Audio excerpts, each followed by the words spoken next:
শুনে বললেন, খবরদার এদিনের নামাজ মিস করো না।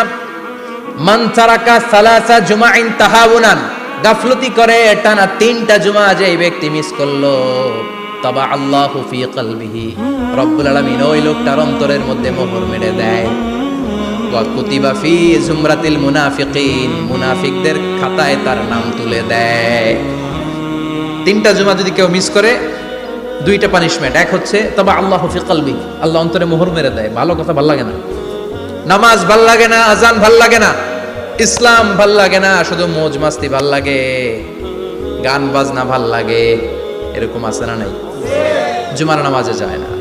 আরেকটা হলো কুতিবা মিনাল মুনাফিকিন, মুনাফিকদের খাতায় নাম তুলে দেয়। আল্লাহ হেফাজত করো। আরো জোরে পড়েন আমিন। আমিন। জুমার দিন আগে আগে মসজিদে আসবেন, ইনশাআল্লাহ। সবাই রাজি?